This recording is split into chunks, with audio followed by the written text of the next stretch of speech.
Bonjour à tous, je suis ravi de vous retrouver après ces fêtes de Noël et avant celles du Nouvel An. Aujourd'hui, je vais m'intéresser à ce qui va se passer entre le Premier ministre François Bayrou et Emmanuel Macron. En effet, si on regarde un petit peu l'historique entre Matignon et l'Élysée sous Emmanuel Macron, Édouard Philippe et Emmanuel Macron, on a vu l'ambition d'Édouard Philippe monter et quelque part, on a senti une prise de distance de sa part envers le président de la République.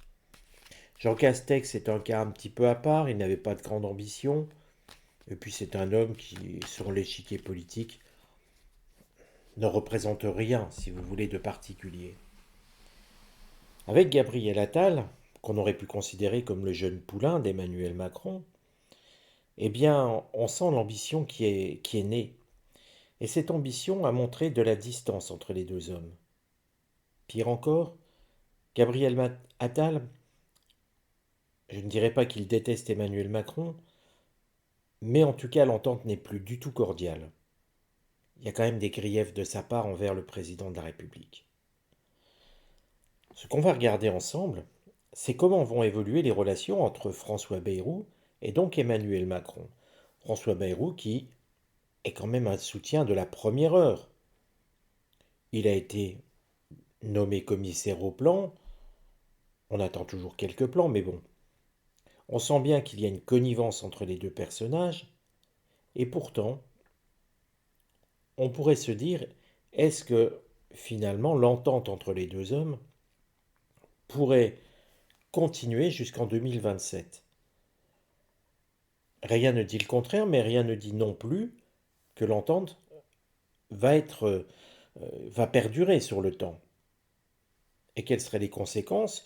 N'oublions pas que François Bayrou représente une trentaine de députés, et si le MoDem se mettait à changer de camp ou ne plus soutenir le futur Premier ministre, quand il y en aura un, parce qu'il y en aura un, si le MoDem quittait le camp présidentiel pour se retrouver peut-être avec les socialistes, dans un nouvel agglomérat, où on verrait le PS, les écologistes et le MoDem se détacher de la France insoumise. Est-ce si ridicule que ça? Peut-être pas. Nous verrons donc, peut-être ça fera l'objet d'un tirage en fonction de ce qui va se passer ici. L'idée, c'est déjà de demander comment vont évoluer les relations entre François Bayrou et Emmanuel Macron. Je ne parle pas Premier ministre, président, je parle plus sur un plan personnel pour savoir eh bien, comment tout ça va évoluer. Et après, on pourra en déduire les conséquences. Petite précision, dans cette période, il y a beaucoup de nouveaux abonnés. Vous pouvez m'interroger gratuitement, une question gratuite par personne, accompagnée de votre date de naissance, et vous aurez une réponse en vidéo publique dans la rubrique Réponse à vos questions du jour. Attention, la question doit être précise, hein, ce n'est pas un thème, ce n'est pas non plus une voyance complète ou générale, quel que soit le nom que vous y donnez. Pour obtenir cela, vous pouvez m'écrire sur utervoyant@gmail.com. Revenons à l'objet de ce qui nous occupe. Vous voyez que là, on ne débute pas par quelque chose où on s'entend bien, ni où on s'entend mal. En fait, on a l'impression que chacun est en train de réfléchir sur sa position vis-à-vis de l'autre. Nous avons une carte jupitérienne. Jupiter, le septénaire de Jupiter, c'est un septénaire d'expansion, de continuité, mais d'expansion. C'est-à-dire que non seulement ça va continuer jour après jour, semaine après semaine, mais quelque part on a une idée d'accroissement de cette réflexion. Ce qui montre que les deux hommes s'observent un petit peu en chien de faïence. Aucun ne prenant une réelle décision vis-à-vis de l'autre, mais on sent quand même quelque part une forme de fissure, je dirais, une forme de, je ne dirais pas de désaccord, mais l'entente n'est plus là. Et si je devais qualifier cette carte dans cette relation, c'est une carte d'attente où on observe l'autre et on réfléchit à ce qu'on va faire après. N'oublions pas que François Bayrou est un politicien depuis, je ne vais pas dire depuis qu'il est né, mais ça doit bien faire 50 ans ou 40 ans qu'il est là. Il a des ambitions. C'est la première fois qu'il arrive à un poste à responsabilité aussi haute. Et n'oublions pas qu'il est dévoré par l'ambition, prêt à toutes les compromissions pour réussir, mais aussi pour ne pas sombrer avec celui qu'il sert actuellement. Je dirais que François Bayrou est plus dans l'idée de se dire comment vais-je tirer mon épingle du jeu après. Est-ce que je suis Emmanuel Macron encore pour espérer profiter d'une présidentielle future, ou est-ce que je le dénonce maintenant pour dire qu'il est devenu fou, ou qu'il l'est toujours, qu'il l'a toujours été, peu importe, et qu'il faut se détacher de son programme. Trahison suprême, mais l'homme est tellement habitué aux trahisons que plus rien ne serait étonnant avec lui. Est-ce qu'il va aller contre leur entente? Rien ne vient. On a l'impression que les projets s'écroulent les uns après les autres.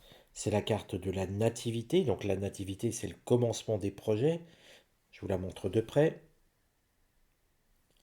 C'est aussi une carte solaire, et le septénaire du soleil, c'est un septénaire de mise en lumière, un septénaire de réchauffement, un septénaire de solution. Il n'y a pas de solution entre les deux. Ça montre bien une opposition de projet, je dirais. Rien ne va aller. On a l'impression d'impasse. Carte qui montre encore une fois que ce n'est pas si simple et que d'avoir voulu être nommé Premier ministre à tout prix n'est pas forcément une bonne chose. Et qu'on aurait plutôt l'idée de voir une forme de distanciation qui vient au fil du temps entre les deux hommes, à la fois d'une façon personnelle, mais aussi d'une façon politique. Alors le conseil.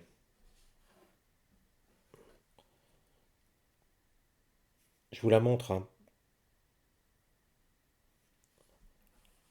On conseille entre les deux hommes de se trahir. C'est une carte émotionnelle, une carte lunaire. Le septénaire de la Lune, c'est le septénaire des émotions, des angoisses, de la peur, de toutes les basses compromissions. Et avec la carte trahison, avec ce chat, observez-le, et on a l'impression qu'il donne un coup de griffe. On pourrait dire un coup de canif dans le contrat.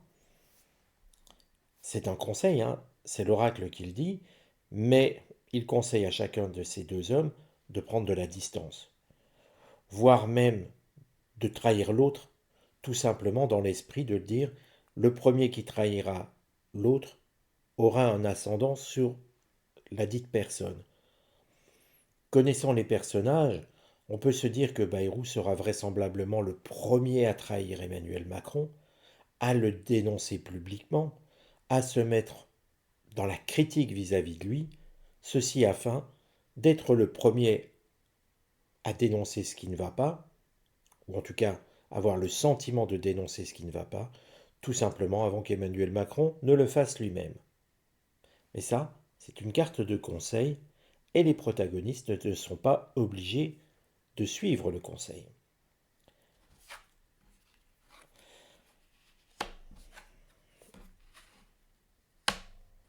Alors, regardez ici, deux cartes saturniennes. Saturne, le septénaire de Saturne, je vous le rappelle, c'est un septénaire où le temps va être long. Alors ça ne dit pas si c'est dans 2 ans, si c'est dans 10 ans, si c'est dans 5 ans, mais ça donne une estimation en fonction de la question. Et c'est aux voyants, aux praticiens, d'accommoder un petit peu ce qui va se passer, d'essayer d'estimer au plus juste le temps. Ici, le résultat, c'est une fracture entre les deux hommes. En effet, la fatalité montre un personnage avec une faux. La faux, c'est fait pour trancher. Et on a l'idée, eh bien, que les deux hommes vont ne plus être en accord, tout simplement, hein. Ce qui pourrait ressembler à un partenariat va être brisé. Je ne dis pas que Bayrou va trahir Macron, mais ça y ressemble quand même fortement, parce que c'est son habitude, c'est son ADN. Et quand je vous disais en début de tirage que je le ressentais bien essayer de se rapprocher du PS, rien n'est étonnant connaissant le personnage. Si on prend un tout petit peu de temps pour réfléchir, et je vous l'annonce, nous aurons dans les mois à venir un rapprochement entre le Parti socialiste et le MoDem. La raison est simple, il y a une porosité entre les deux partis. Souvenez-vous, Bayrou a soutenu dans une présidentielle François Hollande contre Sarkozy. François Bayrou n'en est pas à sa première trahison, même sur les idées. C'est quelqu'un qui est versatile. Il retourne sa veste, comme dans la chanson de Jacques Dutronc. Et puis, je dirais, quand on regarde la composition du Parti socialiste, est-ce que c'est forcément impossible? Non, parce que, quelque part, en laissant se détacher des positions de LFI, Raphaël Glucksmann a aussi des positions plus proches du MoDem que de LFI. Est-ce que penser que socialistes, écologistes et MoDem ne pourraient pas se retrouver dans un front commun afin de mettre de côté et hors jeu LFI et de revenir dans une position de gouvernement suivant quelqu'un du Parti socialiste? Glucksmann en fait partie. Je donne ce nom, mais bon, voilà, c'est une idée que j'ai qui me traverse l'esprit. On verra si elle se réalise. J'avais fait pareil pour Manuel Valls, pardon. Je vous avais dit qu'on le reverrait dans un gouvernement. Je l'avais un petit peu lâché comme ça parce que je le sentais bien arriver cette mauvaise blague. C'est ce qui s'est passé. Et bien là, je sens bien une espèce d'accord oui, d'alliance entre le MoDem et le Parti socialiste. Et puis, est-ce que ça serait une alliance contre nature? Non, ça serait l'alliance des mous, finalement, des idées non tranchées. Et oui, quelque part, l'alliance des mous. Désolé de le dire ainsi, parce que je ne vois pas d'autre façon de le qualifier.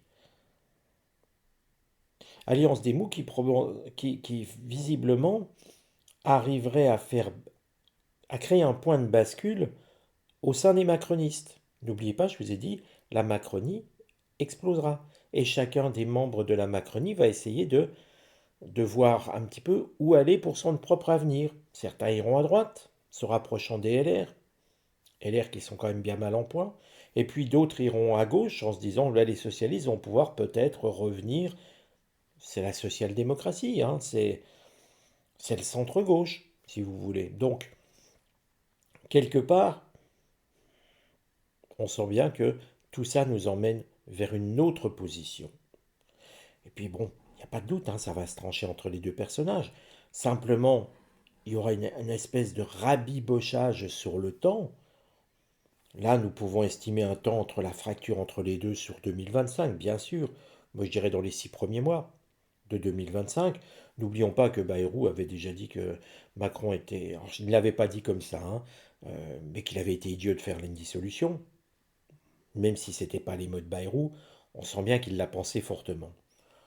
Donc, pour moi, une rupture entre les deux personnages, oui, dans les 6 premiers mois de l'année 2025. Et puis, quelque part, eh bien, il y aura une reprise de contact, un assagissement, hein, plus loin dans le temps. J'irai avant la fin du mandat de Macron, avant 2027. Il y aura quelque chose qui va les rapprocher à nouveau. Mais n'oublions pas, François Bayrou n'est pas une compromission prête. Voilà un petit peu les amis. Voilà un petit peu ce que je peux regarder. Et puis on va voir. N'oubliez pas, la dissolution, je l'avais annoncé, le retour d'Emmanuel Valls aussi, enfin de Manuel Valls, j'ai toujours tendance à l'appeler Emmanuel, je ne sais pas pourquoi, de Manuel Valls aussi. On pourrait faire un tirage quand même pour voir un petit peu l'avenir de ces partis politiques. Je vous ai parlé de quelque chose où je le ressentais ainsi, mais on pourrait très bien le concrétiser avec un oracle. Et puis si vous le voulez, j'ai Phil Voyance qui m'a envoyé un de ses oracles, une de ses créations.